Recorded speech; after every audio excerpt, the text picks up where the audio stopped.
గత నెల 29న కాకతీయ విద్యా సంస్థలో చనిపోయిన 9వ తరగతి విద్యార్థి జశ్వంత్ మృతికి కారణమైనట్టు విద్యార్థి తండ్రి భాస్కర్ రెడ్డి కేసు నమోదు చేసిన సంగతి తెలిసిందే.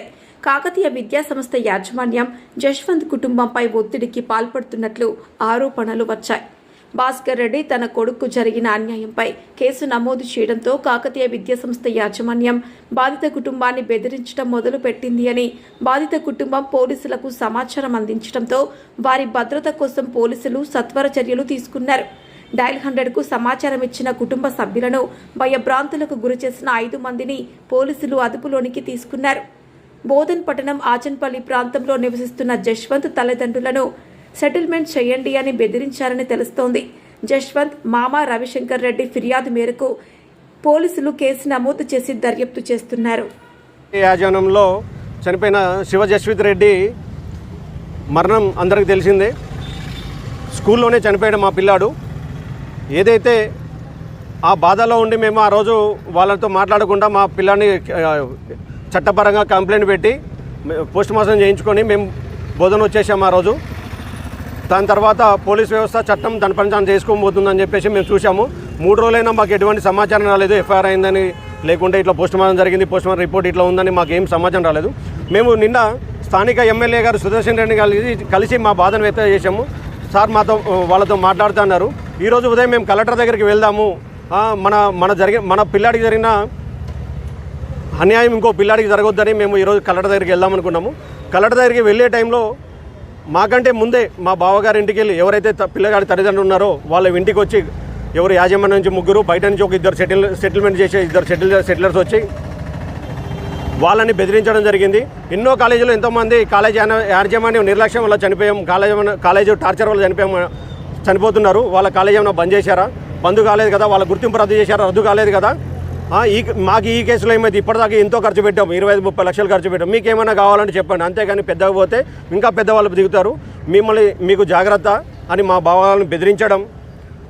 అయితే మాకు చేయంగానే మేము 100 ఫోన్ చేసి కంప్లైంట్ చేసి లోకల్ ఎస్ఐ గారికి ఫోన్ చేసి సిఐ గారికి ఫోన్ చేసి వాళ్ళు రావడం, వాళ్ళని తీసుకొచ్చి స్టేషన్లో పెట్టడం జరిగింది. మేము రజనీకాంత్ గారు పిల్లాడు చనిపోయి ఇన్ని రోజులు అయింది, మీరు వచ్చి పరామర్శించలేదు. మీ పరామర్శ కోసం ఎంతో వెయిట్ చేసాం మేము, ఇంతవరకు రాలేదు. మీరు ప్రెస్ స్టేట్మెంట్ పెట్టి మీ పిల్లాడు యాక్టివ్గా ఉన్న ఆడుకున్నారు అన్నీ ఫోటో చూపిస్తున్నారు. అదే ఆ రోజు ఉదయం ముందు రోజు నైట్ మా పిల్లలు లేవలేని పరిస్థితిలో మీ 2 పిల్లల్ని ఇచ్చే రూమ్లో పనుకోబెట్టారు. అప్పుడు మీరు హాస్పిటల్కి ఎందుకు తీసుకుపోలేదు? నైట్ బ్లడ్ వామిటింగ్ అయింది, అప్పుడు ఎందుకు హాస్పిటల్ తీసుకుపోలేదు? ఉదయాన్నే లేవలేని పరిస్థితిలోనూ అప్పుడు ఎందుకు హాస్పిటల్ తీసుకుపోలేదు? 9 గంటలకి బుక్కలోంచి రక్తం కారుతుంటే తల్లిదండ్రులు ఫోన్ చేశారు. మీరు ఫోన్ చేసి మీ పిల్లాడికి ఎమర్జెన్సీ ఉంది, హాస్పిటల్ తీసుకోవాలని. మరి ఎమర్జెన్సీ ఉందన్నప్పుడు మీరు హాస్పిటల్ తీసుకోకుండా పిల్లదండ్రులు వచ్చేదాకా ఎందుకు ఆగారు? మా బావ చెల్లెలు ఎప్పుడైతే స్కూల్లోకి వెళ్ళి పైకి రూమ్లోకి వెళ్దామంటే పోనీలేదు. మీరు పిల్లాడి కిందకు వస్తా అన్నారు. కిందకు వచ్చి వెళ్ళమని మెట్ల మీద పడిపోయి స్పృహతో అయిపోయాడు అన్నారు. కానీ మా బావ చెల్లెలు డెడ్ బాడీని తీసుకొని హాస్పిటల్కి వెళ్ళారు. హాస్పిటల్కి వెళ్ళలేక డాక్టర్ అప్పటికే నో మోర్ అని చెప్పేశాడు. ఆల్రెడీ చనిపోయి గంట అవుతుందని డాక్టర్ చెప్పాడు, ఆల్రెడీ రిపోర్ట్లో ఉంది. మరి మీరు ఇంత నిర్లక్ష్యంగా ఒక పిల్లాడికి బాగలేకపోతే హాస్పిటల్కి ఎందుకు తీసుకుపోలేదు? 1,50,000 ఫీజు కట్టాం మీకు, మీరు ఎందుకు హాస్పిటల్ తీసుకుపోలేదు? మీరే అంటున్నారు మీ పిల్లాడికి బయట ఫుడ్ తెచ్చిపెట్టాం. 1000 మందికి ఉండే మీ హాస్టల్లో బయట ఫుడ్ ఎట్లా తెచ్చిపెట్టారండి? మీరు కూడా రోజు బయట తింటారా? మీ పిల్లాడికి బాగాలేకపోతే బయట ఫుడ్ తెచ్చిపెడతారా? ఒక్క ట్యాబ్లెట్ ఎందుకు వేయలేకపోయారు? మరి మీరు అంటున్నారు వామిటింగ్ అవుతుంటే వామిటింగ్ కాకుండా ట్యాబ్లెట్ వేసారు. లేవలేని పరిస్థితి ఉన్నోడికి వామిటింగ్ కాకుండా ఎట్లా ట్యాబ్లెట్ వేస్తారు? పేరెంట్స్కి ఇన్ఫార్మ్ చేశారా? మీరు సొంత వైద్యం ఎట్లా చేస్తారు? మాకు యాజమాన్యం మీద పూర్తిగా డౌట్ ఉంది. వీళ్ళు నిర్లక్ష్యంగా మా పిల్లాడిని చంపాడు. మా పిల్లాడు చనిపోయినట్టు, మా పిల్లాడి జరిగిన అన్యాయం, మా కుటుంబానికి జరిగిన అన్యాయం ఇంకో కుటుంబానికి జరగద్దు, ఇంకో పిల్లాడి జరగదు. వీళ్ళ మీద ఫుడ్ సేఫ్టీ అధికారులు, విద్యాసంస్థ అధికారులు వీళ్ళ మీద కఠినంగా చర్యలు తీసుకోవాలా. వీళ్ళ గుర్తింపు రద్దు చేయాలి.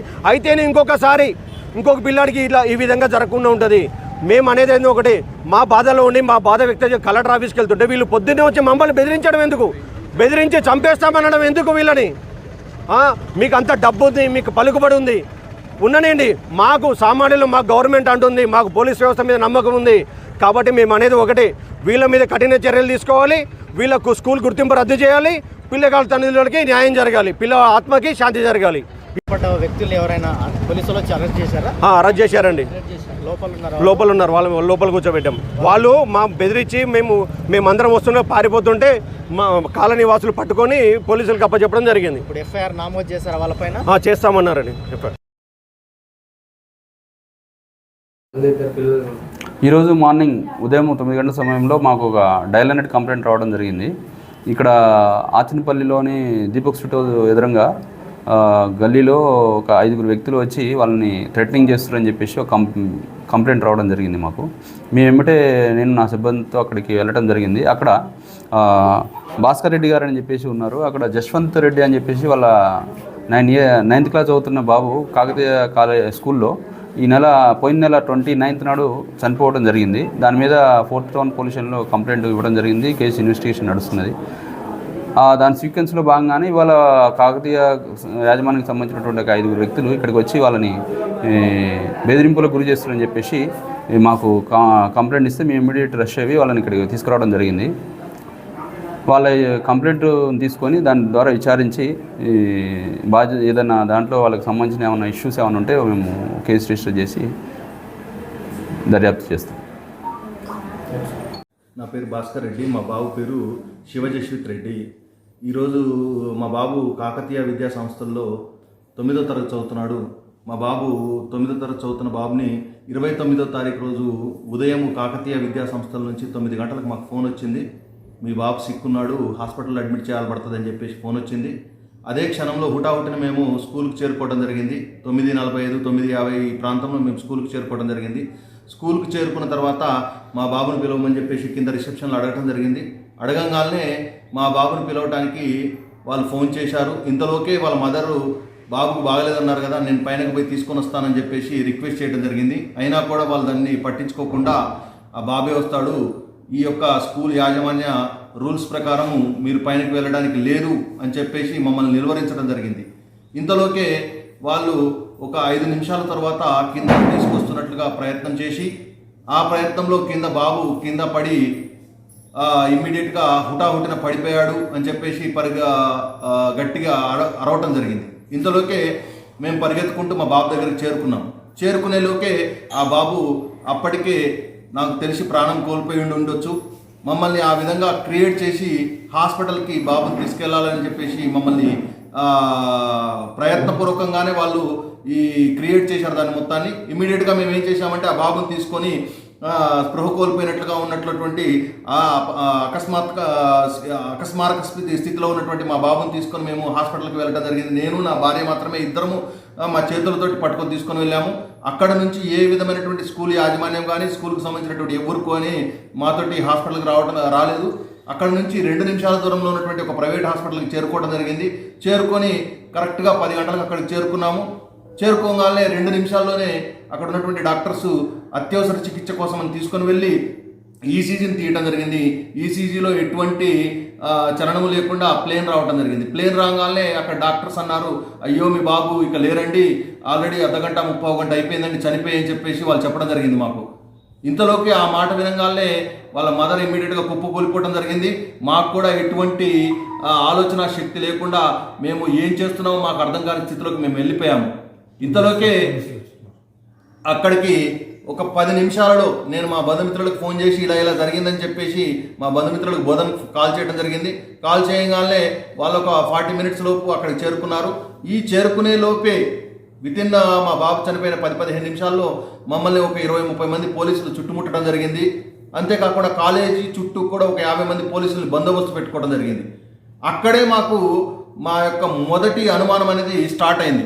ఎందుకోసమంటే ఏది లేకపోతే వాళ్ళు ఎటువంటి మిస్టేక్ జరగకపోతే ఇంతలోకే అక్కడ ఆ విషయాలను తెలుసుకొని ఒక 20-30 మంది పోలీసుల్ని మా చుట్టుముట్టడము, ఒక సిఐ ర్యాంకు, ఒక ఎస్ఐ ర్యాంకు, తర్వాత కాసేపట్లోని ఏసీపీ కూడా అక్కడ చేరుకోవడం జరిగింది.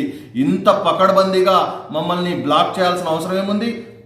అంతేకాకుండా ఎటువంటి మీడియా సంస్థలు కూడా అక్కడికి చేరుకోకుండా మమ్మల్ని కట్టుదిట్టం చేసేసి బ్లాక్ చేసేసి శాంతి భద్రత సమస్యలు వస్తాయని చెప్పేసి మమ్మల్ని బాగా ఫోర్సబుల్గా పోస్ట్ మార్టంకి తీసుకొని వెళ్ళి ఆ పోస్ట్ మార్టం కంప్లీట్ చేసి బోధనకి మమ్మల్ని తరలించడం జరిగింది. ఇంతలోకే మాకు ఈ తరువాత జరిగినటువంటి పరిణామాల ద్వారా తెలుస్తుంది ఏంటంటే వాళ్ళు ప్రీ ప్లాన్డ్గా ఇదంతా జరిగే విధంగా ప్లాన్ చేసి మమ్మల్ని అక్కడ స్కూల్లోనే శవం ఉంటే వీళ్ళు దింగాన చేసేస్తారని చెప్పేసి అనుకొని మమ్మల్ని మా తల్లిదండ్రులు వాళ్ళకు ఉండేటువంటి భయాన్ని క్యాష్ చేసుకొని ఆ భయంలోనే మమ్మల్ని పిల్లగాడిని తీసుకొని వెళ్ళే విధంగా ప్రయత్నం చేశారు. ఈ విధంగా చేయటమే కాకుండా మరలా మా మీద దుమ్మెత్తి పోసేటువంటి ప్రయత్నం కూడా చేస్తున్నట్లుగా ఈ మధ్య తెలుస్తున్నది. ఇది చాలా అమానుషమైనటువంటి చర్య. అంతేకాకుండా మా బాధలో మేముండి ఇన్ని రోజుల నుంచి ఉన్నా కూడా ఏ రోజు కూడా ఆ యాజమాన్యం కానీ యాజమాన్యానికి సంబంధించినటువంటి ప్రతినిధులు కానీ ఎవ్వరు కూడా ఈవెన్ మాకు జరిగినటువంటి విషయాన్ని చెప్పడానికి కూడా రాలేదు. రాకపోగా కనీసము మమ్మల్ని సంప్రదించకపోగా కనీసం ఇక్కడికి వచ్చి మమ్మల్ని పరామర్శించడానికి కూడా చేయలేదు. అంటే వాళ్ళు చేసినటువంటి తప్పు వాళ్ళని తొలుస్తూ ఉంది కాబట్టి వాళ్ళు కావాలని ఈ విధంగానే చేశారు. అంతేకాకుండా ఈరోజు ఉదయం వాళ్ళు ఒక స్కూల్ నుంచి ఎవరో ఒక 4-5 మా ఇంటికి చేరుకోవటం జరగటమే కాకుండా హుటాహుటిన వాళ్ళు లోపలికి వచ్చేసి మా మిస్సెస్ని నన్ను ఇద్దరిని కూడా బెదిరించడం జరిగింది. మీరు మా పైనటువంటి పెట్టినటువంటి ఏదైతే కేసు ఉన్నదో ఆ కేసుని ఇమ్మీడియట్గా విత్డ్రా చేసుకోకపోయారనుకోండి మిమ్మల్ని చంపేస్తాము, మీ అంతు చూస్తాము అని చెప్పేసి మమ్మల్ని బెదిరించడం జరిగింది. బెదిరించడమే కాకుండా మీ సంగతి చూసుకుంటాము, మా యాజమాన్యానికి సంబంధించినటువంటి డైరెక్టర్ రజనీకాంత్ గారి గురించి మీకు తెలియదు, ఆయన చాలా పవర్ఫుల్ మనిషి, ఆయన అంతేకాకుండా ఆయన మిమ్మల్ని ఏ విధంగా అయినా కూడా బెదిరించగలిగేటువంటి శక్తి ఉన్న మనిషి అని చెప్పేసి వాళ్ళు మమ్మల్ని బెదిరించడం జరిగింది. ఈ విధంగా బెదిరించడమే కాకుండా మమ్మల్ని భయభ్రాంతులకు గురి చేయడం జరిగింది. మా ఇంట్లో వాళ్ళందరూ కూడా బెంబేలు ఎత్తిపోవడం జరిగింది. ఇలా మమ్మల్ని అన్ని విధాలుగా వాళ్ళు మమ్మల్ని దాడి చేయడానికి ప్రయత్నిస్తున్నారు. కాబట్టి దయచేసి బోధన పోలీసులు కానీ అంతేకాకుండా బోధన ప్రజాప్రతినిధులు కానీ మాకు సరైనటువంటి న్యాయం జరిగే విధంగా ప్రయత్నం చేయాలని చెప్పేసి దయచేసి కోరుకుంటున్నాను. ఇది ఒక పుత్రుడిని కోల్పోయినటువంటి తండ్రిగా నేను ఇచ్చేటువంటి వాంగ్మూలము. అంతేకాకుండా నేను ప్రతి ఒక్క దీంట్లో ఇన్వాల్వ్ అయినటువంటి ప్రతి ఒక్కరి మీద కఠినమైనటువంటి చర్యలు తీసుకోవాలని చెప్పేసి కోరుకుంటున్నాను. దయచేసి నా యొక్క బాధను అర్థం చేసుకొని మా పుత్రునికి జరిగినటువంటి అన్యాయం ఇంకొకరికి ఎట్టి పరిస్థితుల్లో ఆ విద్యా సంస్థలో కొన్ని వేల మంది చదువుకుంటున్నారు, వాళ్ళెవ్వరికి కూడా ఇటువంటి అన్యాయం జరగకుండా చూసుకోవాలని చెప్పేసి దయచేసి కోరుకుంటున్నాను. దయచేసి అర్థం చేసుకోండి, ఇది నా ఒక్కడిదే కాదు, ఫ్యూచర్లో ఎంతో మంది వేల మంది విద్యార్థులు వాళ్ళ యొక్క పిల్లల్ని హాస్టల్లో జాయిన్ చేస్తున్నారు. వాళ్ళే తల్లిదండ్రులు భావించి మనం అక్కడ మన పిల్లల్ని పెట్టేసి వస్తున్నాము.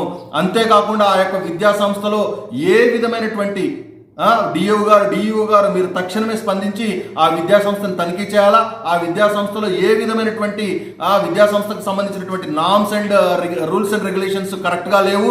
ఆ విద్యా సంస్థను ఇమ్మీడియట్గా బ్యాన్ చేసేసేయండి. ఆ విద్యా సంస్థ యొక్క గుర్తింపుని ఇమ్మీడియట్గా రద్దు చేయాలా. ఎందుకోసం అంటే అది ఆ నామ్స్కి విరుద్ధంగా ఉన్నది. ఎటువంటి మెడికల్ ట్రీట్మెంట్ సరిగా లేదు, ఎటువంటి గ్రౌండ్స్ సరిగా లేవు, ఏ విధమైనటువంటి నామ్స్ ప్రకారంగా అది లేదు. ఇమ్మీడియట్గా ఆ నామ్స్ మీద కూడా మీరు చర్య